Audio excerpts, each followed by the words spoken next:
이번 도쿄 출장 때 사용했던 아이폰 셋업을 여러분들께 좀 디테일하게 공유해 볼게요. 반드시 따라 하실 필요는 없지만 제 생각엔 이게 가장 편한 세팅입니다.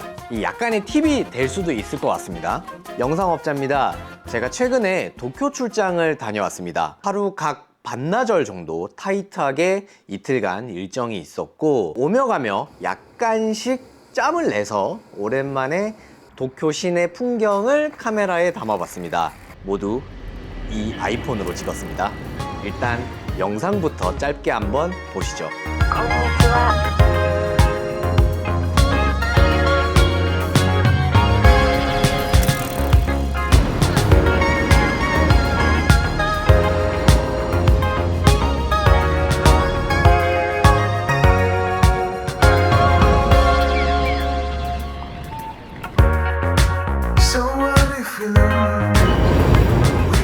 사실 출장을 떠나기 전에 고민을 좀 했어요. 일단 제가 일본을 1년에 한 6, 7번 정도 가는 편이에요. 작년에만 6번 갔더라고요. 이게 일반 여행이면 주저없이 아이폰만 들고 갔을 텐데, 도쿄는 뭐 오랜만이기도 하고 무엇보다 혼자 가니까 작정하고 영상도 좀 찍을 수 있겠다 싶어서 FX3를 챙길까 잠깐 고민을 했었거든요. 근데 제가 일요일 아침 일찍 비행기를 탔어요. 근데 진짜 그 주 토요일 저녁까지 계속 촬영이 있어가지고 느긋하게 뭐 배터리 충전할 여유가 아예 없더라고요. 장비 다 여기 사무실에 다 던져 놓고 이 아이폰만 딱 챙겨서 다녀왔습니다. 뭐 아이폰만 딱 챙겼다라고 하기에는 좀 뭔가 많지만, 아까 보여드린 영상에 나름대로 주제가 있습니다. 자전거예요. 그냥 도쿄 도심의 풍경만 찍어가지고 영상을 만들기에는 제가 움직일 수 있는 시간과 체력이 매우 제한적이어서 가기 전부터 막 뭘 찍을까 주제에 대해 고민을 좀 했었거든요. 제가 일본에서 자전거 광고 영상을 만들었던 막 경험도 있고, 꽤 나름대로 이 일본 친구들의 자전거 문화에 대해서 제법 알고 있었던 터라 좀 접근하기가 쉽지 않을까 하는 매우 안일한 생각으로 시작했습니다. 뭐 아무런 주제 없이 카메라부터 꺼내는 것보다는 훨씬 낫지 않을까 싶기도 했고요. 아무튼 주제를 정하니까 장비를 선택하기가 매우 수월했습니다. 그래서 이번 출장 때 사용했던 아이폰 셋업을 여러분들께 좀 디테일하게 공유해 볼게요.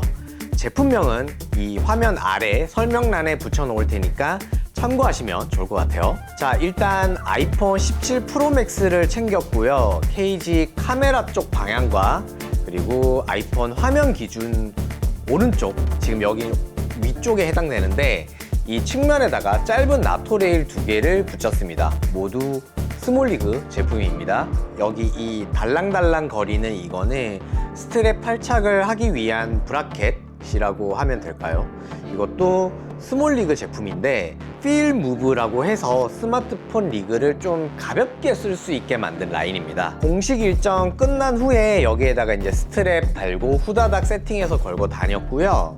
그리고 이 사이드 핸들을 달았습니다. 사실 이 사이드 핸들을 달면 그립감은 좋아지는데, 이거 보세요. 크기가 좀 이렇게 옆으로 길어진다고 해야 될까요? 육안으로 봤을 때는 좀 부담스러운 사이즈가 되긴 합니다. 그래도 편해야 되니까 이렇게 붙이고 다녔고요. 이건 역시 스몰리그 제품입니다. 아무래도 이 케이지가 스몰리그 제품이다 보니까 좀 쉽게 호환이 되려면 같은 제품을 쓸 수밖에 없기는 했어요. 왼쪽에 이 동그란 거는 지금 이렇게 돌아가는데 팔로우 포커스라고 하는 건데 틸타의 뉴클리어스 나노 2 제품입니다.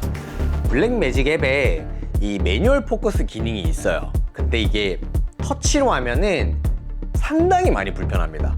당연히 뭐 오토포커스 지원을 하지만 제 경험상 15%, 16% 때는 그래도 괜찮았던 것 같아요. 17%부터 오토포커스 때 약간 그 브리딩 현상이 있다고 해야 될까요? 오토포커스 이슈가 있는지 정확하게는 잘 모르겠지만 계속 이렇게 포커스 포인트가 변경되거나 일반 미러리스에 싸구려 렌즈 썼을 때처럼 브리딩 현상이 심하게 생겨서 아예 그냥 매뉴얼 포커스로 잡자고 그렇게 판단을 해서 이거를 붙여갔습니다. 블루투스로 페어링이 되고 당연하겠지만 블랙매직 앱과 연동이 됩니다. 메뉴가 따로 빠져 있어요. 배터리도 하루 종일 켜놓고 다녀도 모자라지 않을 정도로 딱 버텨주는 편이었습니다. 스몰리그 제품에도 이렇게 사이드 핸들처럼 생긴 팔로우 포커스 제품이 있어요. 매직 피즈라고 하는데 저도 써보진 않아서 이게 정확하게 호환이 되는지는 잘 모르겠습니다. 그리고 이제 이 앞에 붙어 있는 VND 필터는 뭐 필수적이었습니다. 제가 아이폰용 VND 필터를 여러 개를 써봤는데 처음에는 스몰리그 제품을 썼습니다. 유격이 거의 없고 막 별다른 부가 마운트 없이 바로 장착을 할 수 있어요. 근데 지금은 뭐 이 제품도 마찬가지지만 스몰리그 VND는 안 씁니다. 그 전에 마운트 이야기부터 하는 게 맞는 것 같아요. 타사 제품도 동일하게 구분을 하긴 하는데요. 지금 제가 쓰고 있는 이 스몰리그 케이지 패키지에 T 마운트 그리고 스크류 마운트가 있고요. T 마운트와 M 마운트는 어댑터 링 체결 방식에 따라 구분을 합니다. 예전에 이게 엄청 헷갈려가지고 갖고 있는데 똑같은 거 주문한 적도 있어요. 이 구분을 잘 못해가지고. 스크류 마운트는 부착용 렌즈를 위한 마운트인데 일단 이번엔 이건 안 썼으니까 패스할게요. 그냥 스크류 타입으로 돌려서 렌즈를 부착할 수 있다 정도로만 생각하시면 될 것 같습니다. 근데 영상을 보시면 아시겠지만 저도 뒤늦게 발견한 문제가 몇 가지 있었어요.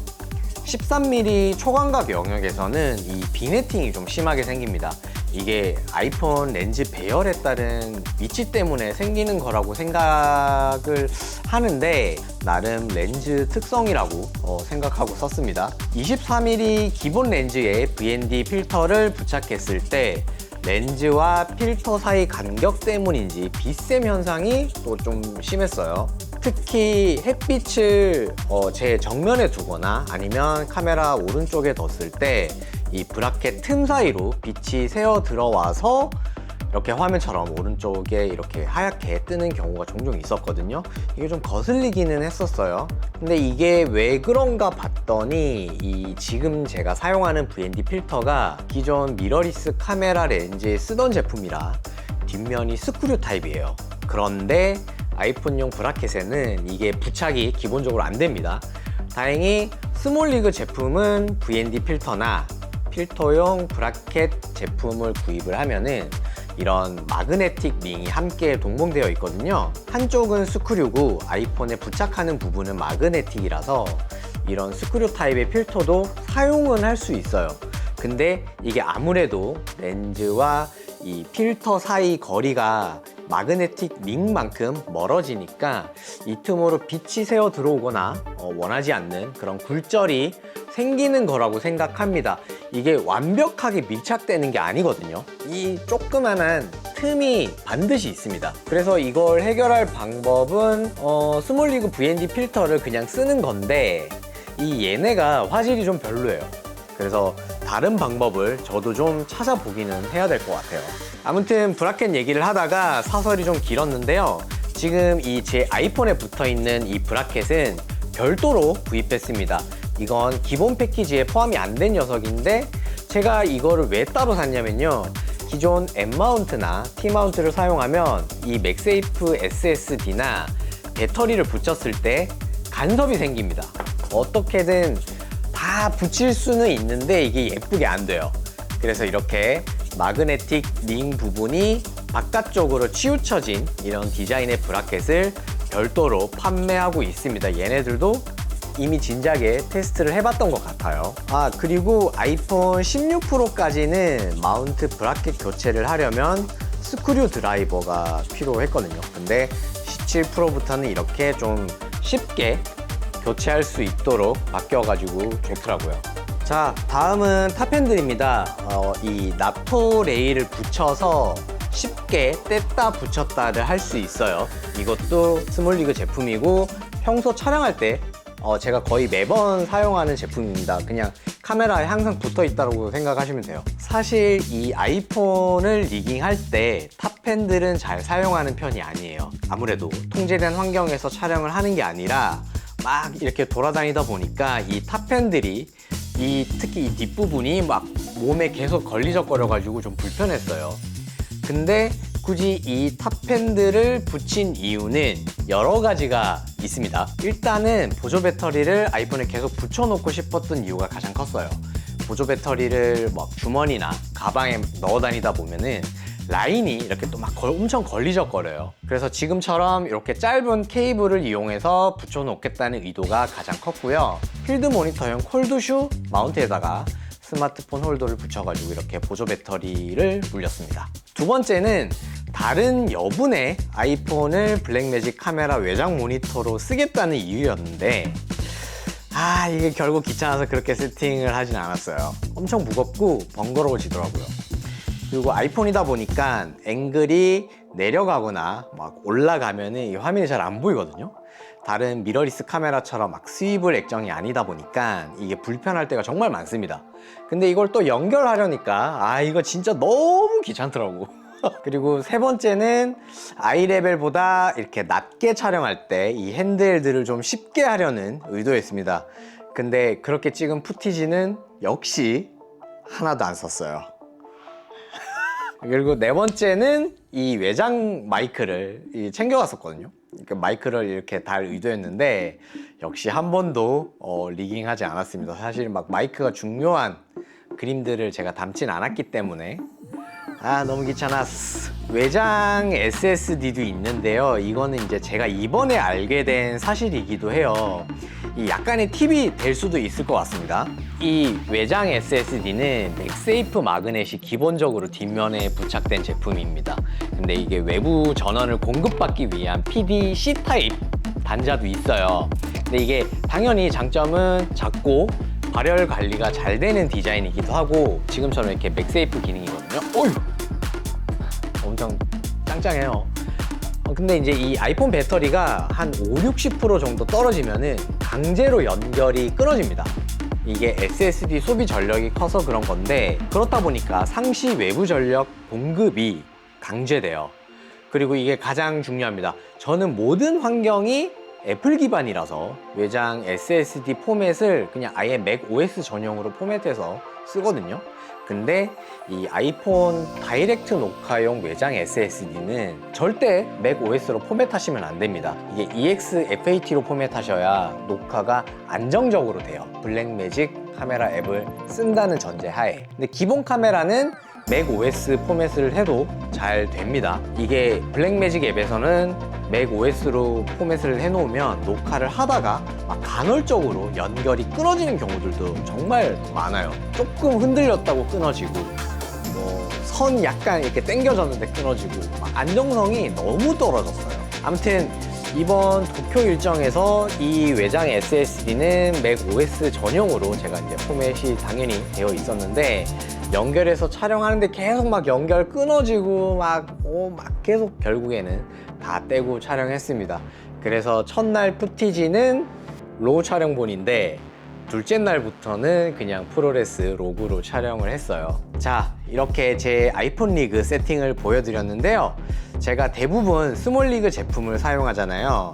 이게 이유가 있습니다. 틸타 크로노스도 제가 써봤고요. 니워나 비스트 그립 같은 브랜드 제품도 사실 완성도가 상당히 좋기는 해요. 그렇다고 스몰 리그가 떨어지느냐? 그건 아닙니다. 근데 커스텀하기는 좀 좋아요. 근데 아쉽게도 이 다른 브랜드들은 이 대부분 사이드 핸들부터 그립 자체가 오른손 기준으로만 출시를 합니다. 이렇게만 돼요. 근데 저는 종종 이거를 왼쪽에다 붙여서 왼손으로만 카메라를 컨트롤하는 경우들도 제법 있거든요. 근데 그게 가능한 브랜드가 이 스몰리그밖에 없습니다. 그래서 케이지랑 사이드 핸들만큼은 당분간 바꿀 생각은 없어요. 리그 셋업 완성도는 개인적으로는 틸타 크로노스가 가장 좋다고 생각을 하고요. 전에도 막 얘기했지만 니워 아나모픽 렌즈도 사실 한번 써보고 싶기는 해요. 제가 사용했던 제품 구매 링크는 아래에 남겨둘 테니까 한번 들어가서 보셔도 될 것 같습니다. 이렇게 조합하셔가지고 원하는 것만 구입하시면 될 것 같아요. 저한테 수수료 같은 거 당연히 없습니다. 저 구독자 수 여러분들 아시잖아요. 이 영상이 유익하셨다면 구독과 좋아요 딱 한 번만 눌러주세요.